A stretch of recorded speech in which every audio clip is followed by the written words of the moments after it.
জার্মানির পেশাদার street artist Edgar মুলার বা ব্রিটেনের জুলিয়ান বিভারের 3D স্ট্রিট আর্ট বা রাস্তায় আঁকা ত্রিমাত্রিক চিত্র দেখে ইতোমধ্যে মুগ্ধ হয়েছে নিশ্চয়ই। তবে এদের বাইরেও অনেক পেশাদার এবং শখের স্ট্রিট আর্টিস্ট আলোচনায় এসেছেন ব্যতিক্রমী সব আইডিয়া নিয়ে। আর শুধু রাস্তাই নয়, বাড়ির দেয়ালও হয়ে উঠেছে অনেকের ত্রিমাত্রিক আর্টের মূল মাধ্যম। মূলত আর্টের একটি জনপ্রিয় ধরন হচ্ছে স্ট্রিট আর্ট, যাকে পেভমেন্ট আর্ট, সাইডওয়াক আর্ট বা নিওগ্রাফিতি হিসেবে অভিহিত করা হয়। স্ট্রিট আর্টেরই আরেকটি ধরন হচ্ছে 3D স্ট্রিট আর্ট।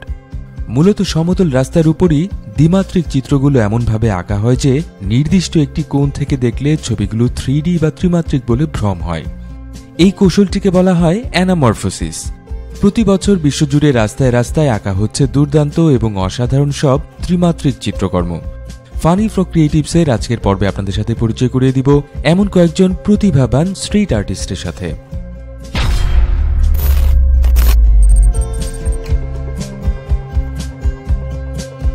ট্রেসি লি স্টাম। প্রথমেই আপনাদের সাথে পরিচয় করিয়ে দিব একজন পেশাদার নারী স্ট্রিট আর্টিস্টের সাথে। মার্কিন যুক্তরাষ্ট্রের ইন্ডিয়ানার বাসিন্দা ট্রেসি লি স্টাম স্ট্রিট আর্টে নিয়মিত হন 1998 সালের পর থেকে। আর কয়েক বছরের মধ্যেই দুর্দান্ত কিছু 3D স্ট্রিট আর্ট নজর কাড়ে বিশ্ববাসীর এবং ইউরোপ, এশিয়া সহ বেশ কয়েকটি দেশে কাজ করার সুযোগ পান ট্রেসি। এমনকি 2017 সালে ট্রেসির চক ব্যবহার করে আঁকা বিশ্বের সবচেয়ে দীর্ঘ স্ট্রিট আর্টের স্থান পায় গিনেস বুকে। জেনি ম্যাকক্রেকেন। ট্রেসির মতো আরেক নারী স্ট্রিট আর্টিস্ট জেনি ম্যাকক্রেকেন অস্ট্রেলিয়ার মেলবোর্নের বাসিন্দা। পেশাদার এই চিত্রশিল্পীর ব্যতিক্রমী কিছু স্ট্রিট আর্ট শুধু প্রশংসিতই হয়নি, দেশটির সবচেয়ে প্রতিভাবান স্ট্রিট আর্টিস্ট বললেও অত্যুক্তি হবে না জেনির বেলায়। 2015 সালে নেদারল্যান্ডসে অনুষ্ঠিত ওয়ার্ল্ড স্ট্রিট পেইন্টিং ফেস্টিভ্যালে প্রথম হয়েছিল জেনির চিত্রকর্ম।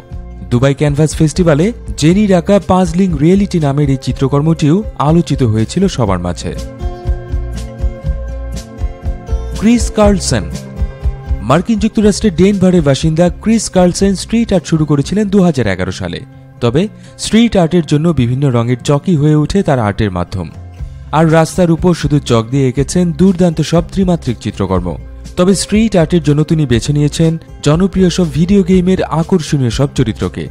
যেমন 2012 সালে ডেনভারের একটি রাস্তায় ত্রিমাত্রিকভাবে ফুটিয়ে তোলেন মারিও চরিত্রটিকে। শুধু রাস্তাতেই নয়, স্ট্রিট ফাইটার গেম সিরিজের হোন্ডা চরিত্রটি তিনি এঁকেছিলেন একটি বাঁকানো দেয়ালের উপর। আর চিত্রকর্মটি যে জীবন্ত হয়ে উঠেছিল তা আর বলার অপেক্ষা রাখে না। জুলিয়ান বিভার।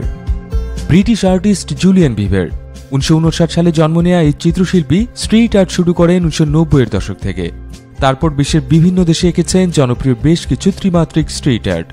যদিও রাস্তার অ্যাসফল্ট কিংবা সিমেন্টের উপর চক বা প্যাস্টেল ঘষে ঘষে আঁকা এসব চিত্রকর্মের স্থায়িত্ব দীর্ঘ হয় না।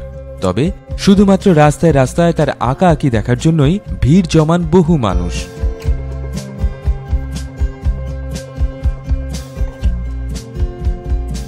লিওন কিয়ার এবং নেইট বারানোস্কি। বেশ কয়েক বছর অপেক্ষার পর 2017 সালে কাল টিভি সিরিজ টুইন পিক্সের নতুন সিজন নিয়ে আসে শো টাইম। আর এর প্রচারণার জন্য স্ট্রিট আর্টকেও বেছে নেওয়া হয়েছিল। আমেরিকার new York, Brooklyn, Portland, Los Angeles সহ বেশ কয়েকটি অঙ্গরাজ্যে রাস্তায় আঁকা হয়েছিল টুইন পিক্স সিরিজের আইকনিক রেড রুমের ত্রিমাত্রিক চিত্র।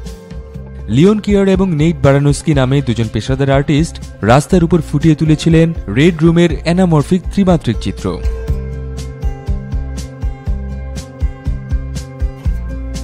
জোয়ি হিল এবং ম্যাক্স লাউরি। ইংল্যান্ডে জন্ম নেওয়া স্ট্রিট আর্টিস্ট জোয়ি হিল এবং ম্যাক্স লাউরি একসাথে কাজ করেছেন বহু বছর। বিশ্বের বিভিন্ন শহরের রাস্তায় দুজনে মিলে এঁকেছিলেন জনপ্রিয় এবং বিস্ময়কর সব ত্রিমাত্রিক চিত্রকর্ম। গুগল, কোকা-কোলা বা ডিজনির মতো বড় বড় সব কোম্পানির জন্য স্ট্রিট আর্ট তৈরি করেছেন দুজন। লন্ডনের রাস্তায় তাদের আঁকা ত্রিমাত্রিক চিত্রকর্মটি বিশ্বের সবচেয়ে বড় 3D স্ট্রিট আর্ট হিসেবে জায়গা করে নিয়েছিল গিনেস বুকে। 2010 সালে ম্যাক্স লাউরির অনাকাঙ্ক্ষিত মৃত্যুর পর বর্তমানে একাই কাজ করছেন জোয়ি হিল। চোখ ধাঁধানো যুগান্তকারী সব উদ্ভাবন বা বাজারে আসা নতুন প্রযুক্তি পণ্য, বিস্ময়কর গ্যাজেট এবং আগামী দিনের প্রযুক্তি সম্পর্কে জানতে সাবস্ক্রাইব করুন আমার নতুন চ্যানেল টেক বাউন্ড। লিংকের জন্য ভিডিও ডেসক্রিপশন দেখুন।